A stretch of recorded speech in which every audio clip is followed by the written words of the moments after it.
This Tagalog language lesson is part 2 of the Filipino antonyms list that we studied a while back. I placed the link of that video in the comment section in case you missed it.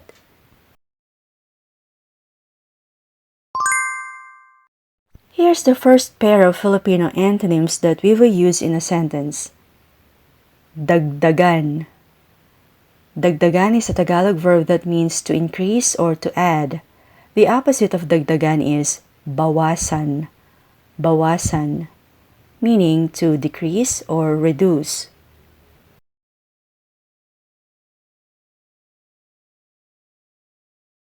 Example, dagdagan mo pa ng kaunting tubig. Mo means you, kaunti is few or a little, and tubig is water. Dagdagan mo pa ng kaunting tubig, meaning add a little more water. Opposite word, kailangan mong bawasan ang gastos mo. Kailangan is need and gastos is an expense or an expenditure. Kailangan mong bawasan ang gastos mo, meaning you need to reduce your expenses or you need to cut back on your expenses.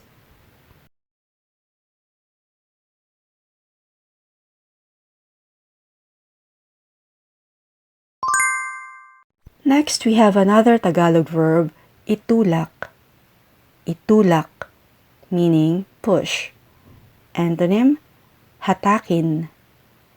Hatakin, pull.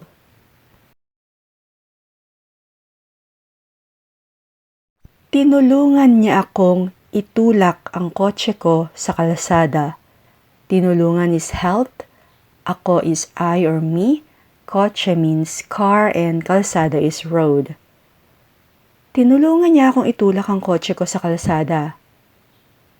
He helped me push my car off the road.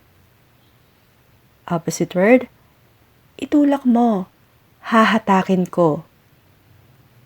Itulak mo, hahatakin ko. Meaning, you push and I'll pull.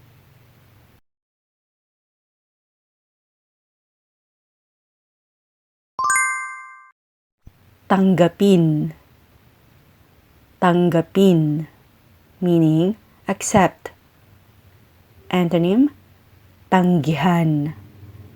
Tanggihan, decline or refuse.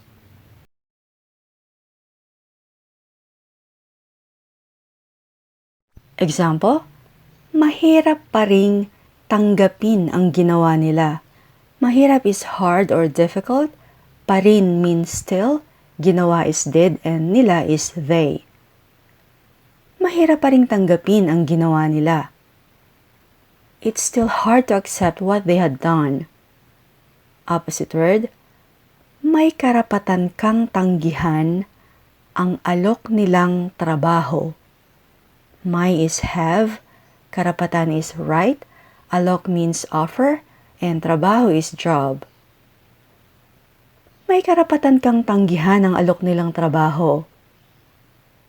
You have the right to refuse their job offer.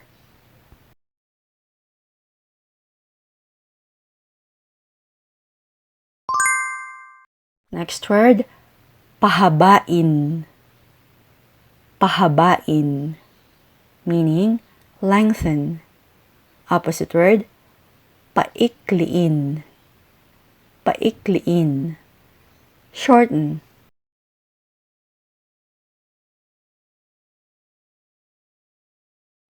Kailangan kong pahabain ang paldang to. Palda is a skirt and ito or to is this. Kailangan kong pahabain ang paldang to. I'll have to lengthen this skirt. Opposite word, paikliin mo naman itong lubid na to. Paikliin mo naman tong lubid na to. Please shorten this rope for me.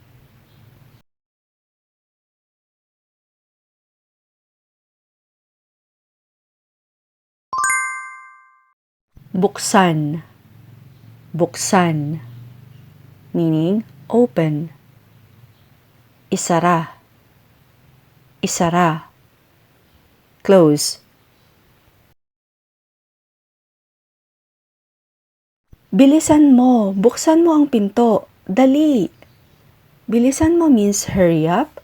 Pinto is door and dali is synonymous to bilisan mo. It also means hurry or hurry up. Bilisan mo, buksan mo ang pinto, dali. Hurry up, open the door, hurry. Isara mo na yan, aalis na tayo. Iyan or yan means it or that. Aalis is will leave and tayo means we or us. Isara mo na yan, aalis na tayo. Close it up, we're leaving now.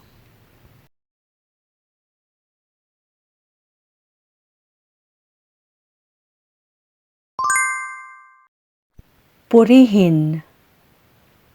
Purihin. Meaning to praise. Pintasan. Pintasan. To criticize.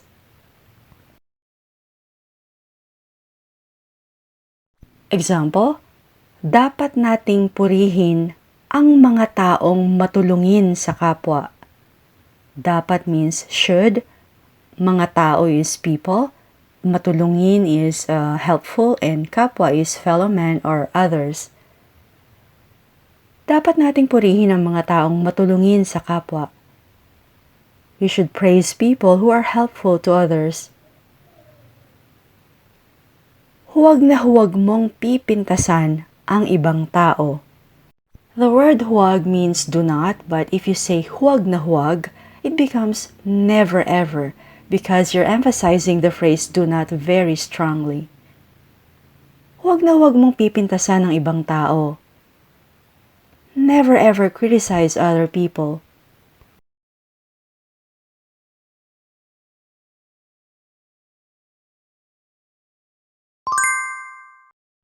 Umpisahan. Umpisahan. Meaning, to begin or to start.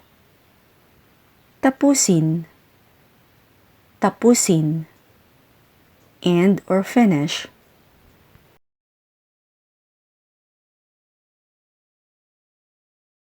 Example, kapag naumpisahan ko ng kumain ng tsokolate, hindi ko na kayang tigilan.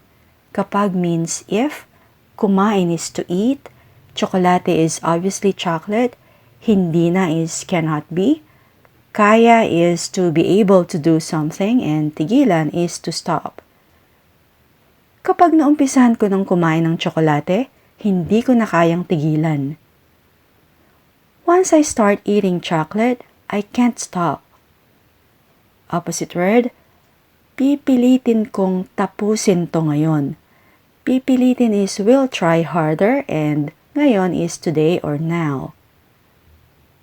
Pipilitin kong tapusin to ngayon. I'll try my best to finish this today.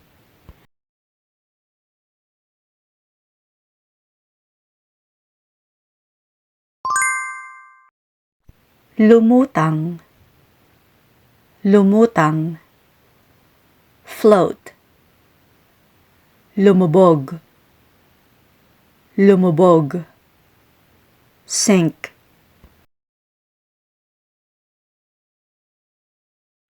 Gaano katagal mo kayang lumutang sa tubig?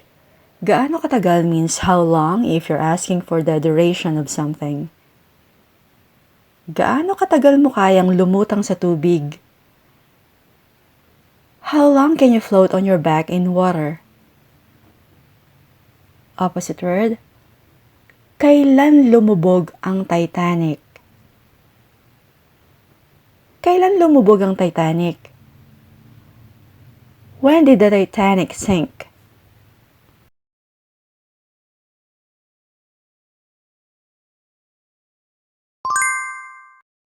Tumawa. Tumawa. Meaning to laugh.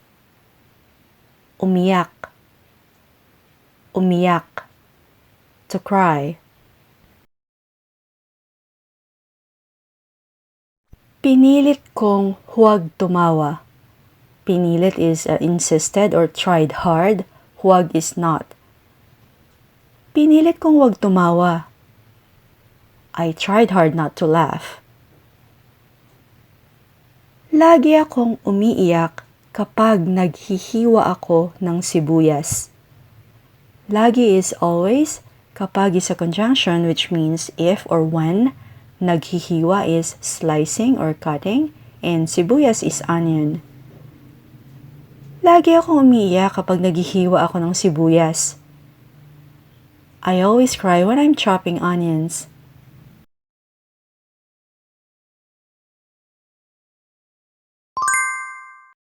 Pagsamahin. Pagsamahin. To combine. Paghiwalayin. Paghiwalayin. To separate.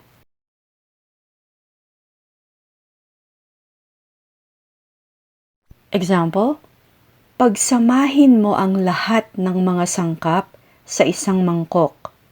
Lahat is all, sangkap is ingredient, isa is one, and mangkok is a mixing bowl. Pagsamahin mo ang lahat ng mga sangkap sa isang mangkok. Combine all the ingredients in a bowl. Kailangan ba talaga nating paghiwalayin ang kulay ng mga labahan? Talaga is really. Kulay is color and labahan means laundry. Kailangan ba talaga nating paghiwalayin ang kulay ng mga labahan? Do we really need to separate or sort laundry by color?